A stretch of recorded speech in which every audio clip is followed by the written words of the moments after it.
I was on, me and Patty C previewed the Hawaii Rainbow Warriors with College Football Campus Tour, aka Michael Barker. And we were on that show, and we were talking about how much all of us love Hawaii football. We really do. And see, Nick, I know you weren't on that episode, but I can remember watching games as a kid. It was almost like watching a team in a different planet, because you're just like, wait, it's on at midnight.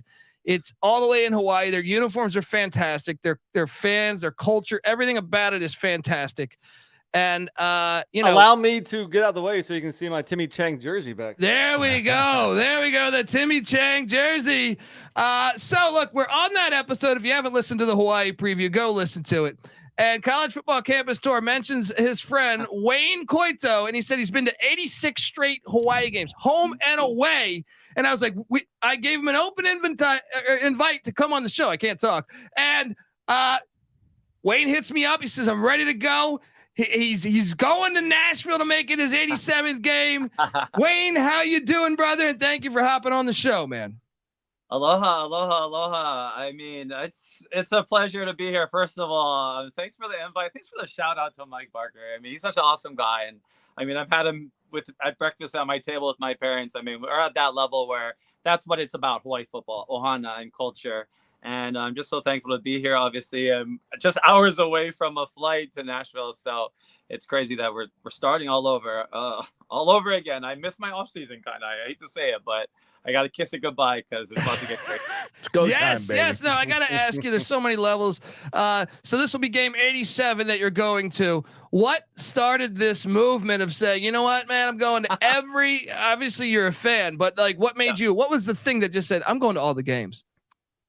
I think it was me at that time in my life. I was kind of transitioning. It's from jobs. I'm actually, now doing tours and taking people to games. And also I'm an actor here in Los Angeles. And then that's why I'm based here. But those were the kind of times I'm having, right? And my turning 30, 31, I'm like, I'm going to go and be an actor and I'm going to start this business. And why not go to every game? So it is crazy. I think it's a sign of mental illness. But at the same time, I really believe that it's something that I couldn't not do. So it's strange because I get anxiety over it too. And it's not like anybody told me. No one's putting a gun to my head. But for me, growing up and having, the football team be for me a connection to my past as well and my culture. I mean, that's why I love Hawaii football more than anything else, because there's only Hawaii. That's the only team that represents all of us, Yeah. And I think, that's such a thing. And I know June Jones, I've had the opportunity to get to know June Jones a little bit. We had him on the show, and then we've traded a ton of emails, and, he's always sending me things about Polynesian culture and Hawaiian culture and how much it means to him. And I can tell that's definitely a strong thing that the Islanders have. So let me ask you though, how was it like the Todd Graham era? It seemed like everybody on the island wanted to kill Todd Graham. You know what I mean? With not for real, but like they didn't like him, right?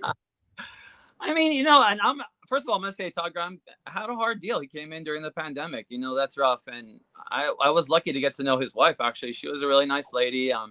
Very aggressively a part of the program as well, which I think took a lot of people by surprise at first. Like, okay, it's great to have you here, but you need to accept us kind of first, and then you can introduce your Texas ways of doing things. But I think in Hawaii, like we love our culture so much, and we're also so open to other people, but we kind of expect you to adopt to us, when it comes to our culture and how that makes our program special. That's what makes us different, is who we are. It's definitely not the money or the facilities. So that's completely fair too. The beaches and our culture, not just the beauty of it, but what June Jones really got into and what Colt Brennan got into was what does it mean to be local? Or like, what does that mean? Because it doesn't mean just being Polynesian or being Hawaiian. It means we have people from, all over the world that have come to Hawaii that we are all, we can call our ancestors that came to Hawaii. So we're all the descendants of these people that came over on plantations, like my native family that's been here, but we are all, a cosmopolitan looking people, but we all share the same culture and the same aloha. And I think, June Jones, like you said, you mentioned him, I said Colt, but a lot of people when they come in, especially white people from the mainland, is what people would say, you're going to accept us, you're going to like, we're going to accept you, but you're going to definitely accept us. Like, I'll share one thing, and I to be fair to Todd, then, like I said, I think it's just raw deal. He did make a lot of money off of his house, like, that he sold, but we won't go there. But like, he wouldn't eat like a musubi, like a spam musubi. Even you guys, I'm sure, have had spam musubi before, right? It's one of our things in Hawaii, and unfortunately, really it's not on a whole lot of menus in Raleigh, so I haven't had it. Yeah. True. I'm not opposed to it. I would definitely be willing to give it a shot. Exactly. Okay, right, exactly. At least give it a shot. And it struck me when people would ask him, like, what do you love about Hawaii? And usually people who move are like, I love this, and I already have this and that. And when they ask him, like, what kind of food do you like? And he's like, the teriyaki chicken or something. Like, you could tell he doesn't eat anything. And, like, that's a trivial thing, to eat the food, but that's a part of culture as well. Like, it's kind of rude not to eat the food, and that's, that's something that, make us seem, that's what makes Hawaii the culture that we are, is that aloha. But the fact that we can accept anybody from anywhere, it doesn't matter what you look like. And that's what's makes me so proud of what our team looks like, but also what our fans look like and our fan base. And, I'm excited to share that again as I go to. Yeah. And folks, I don't think, going to 87 straight games, they're on a fucking island. You know what I mean? This is not like, you're over there. Oh, I've been to 87 straight, Temple football games, and I just jumped over to Penn State, jumped over to Pittsburgh. No, like, you have to board an airplane for every away game and travel for a long time. I don't think that, like, that's incredible to me. Like, that's incredible. 87 straight games. That's how many years of football? Yeah. How many years is that now? Yeah. 8 years. So even being based in California, though, I mean, Hawaii plays all over the country. Yeah, exactly. So that's kind of why being here, I have to go to the island anyways, and then go somewhere else. Or this year, I'm kind of, going from the island to where they are. But I think this is probably I think 100 is a good solid number to land on. And if they make it to 14 games this year, who knows? Then there you go. Nice. There you go. I want to ask you. So now you're heading to Nashville. Have you ever been to Nashville before? This is gonna be my first time. I've been to so many places, and people always ask me. Then they're like, "Wait, there's a place you've never been to?" I'm like, "Yeah, I've never been to Nashville." So super, super, super excited. Okay, watch out for the bachelorette parties. Yeah, I was about to say. You might have yourself a good time in Nashville. There, steer clear of those. Don't watch out for them. Find those bachelorette parties. Look. So obviously, Wayne Coito, actor. Give him a follow on Twitter at Wayne Kai. Wayne Kai, I guess it is. And folks, I mean, that's remarkable. 87 straight games. Let's get down to it though, because 17.5 point dog. One of the things I thought that got lost in the luster was the fact that Timmy Chang went 3-10, and I thought he did an unbelievable job considering what he walked into. Like, not often do you say, "Hey, 3-10, this guy killed it." Like, he's an unbelievable coach, but I thought he did a really good job. You look at like the first 4 games, minus the FCS game, and they were giving up like 50 every single week. They just look like, man, this is such a rebuild. I don't know. And right after that bye week, they probably should have beat San Diego State. San Diego State gets a kick return late that sets them up in the field goal range. But I really thought there was a lot of growth with that team from, within Timmy Chang's first year. So now 17.5 point dogs going to Nashville. I want to ask you 2 questions. What are you doing as far as 17.5? Can you cover that? Can they win outright? And I guess a third question of what do you think of Timmy Chang a year into his reign as Hawaii head football coach? Well, also I run a podcast called Rainbow Wrap Up, and we did a prediction show like we do every year, and I did say 38-17 was my score, so I guess that would be not covering, and it wouldn't surprise me if they didn't. And honestly, I think this speaks to Vanderbilt. I think they're a great team. I think that they proved themselves last year on the island. I remember walking out. I can still picture me walking out with my girlfriend, and I'm just looking at her, and we're looking at each other like, all right, well, that was the first game of the year. We lost by 60, 50 points. But I think that is, when it comes to this transition, And not just with Todd Graham. I think people need to go before that, and not just with Rolo. I was really, he's a guy that I got to know pretty well as well, Nick Rolovich, and I really loved his time at Hawaii. I'm really sad. I would basically cried when he left. I want to be honest. Rolo's been. I thought he did really well.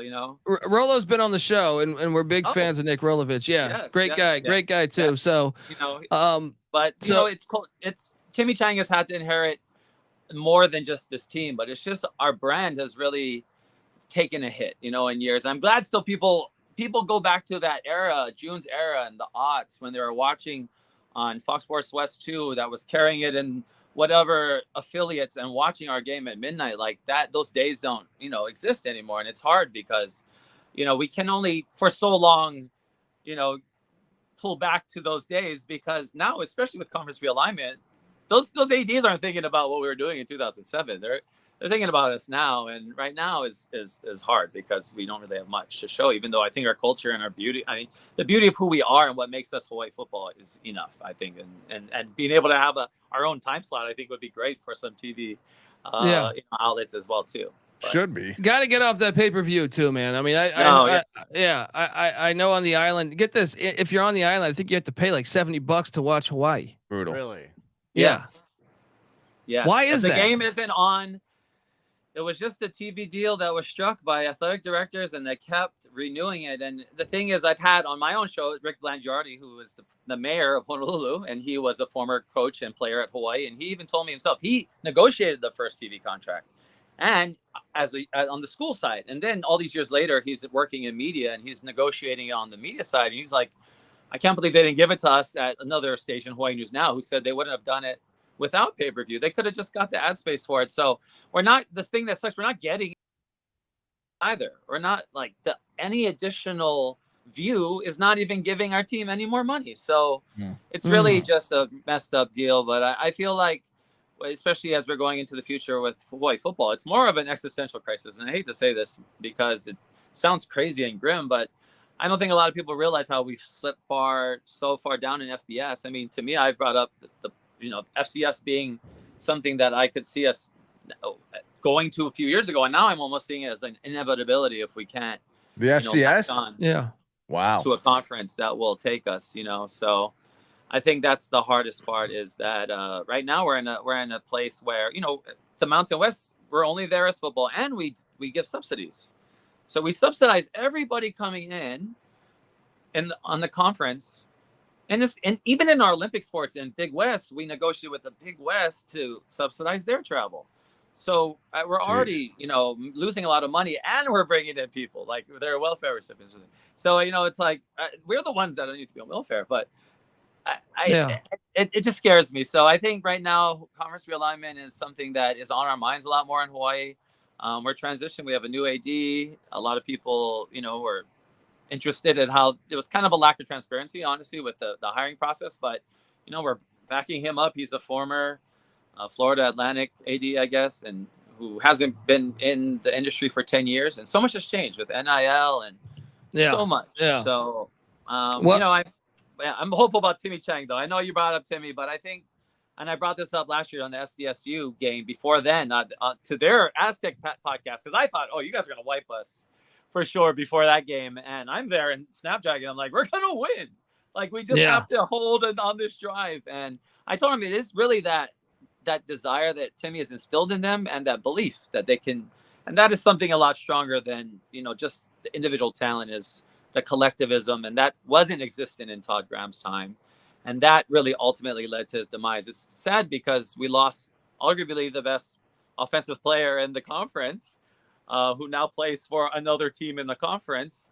So, I mean, if we had Chevin on our team, it would be way different if Chevin Cordero had stayed. Yeah, Chevin Cordero is who he was referring to. Sorry, I just want to explain it to the listener. And he's going to be playing USC week 1, and I think he'll surprise a lot of people, honestly. I think so. I don't think people realize how good he is. Yeah. He's really good. Very good player. Folks, get out there, check out the Rainbow Wrap Up. And we love Hawaii football. So we please come back and visit us, Wayne. We appreciate you. And look, he's being honest. He's laying the 17 against his own squad, right? But I mean, honestly, man, we want to see that program at its best. And hopefully Timmy Chang can revive that program and get it back to where it should be. We appreciate you hopping on, man, and please come back again at some point, man.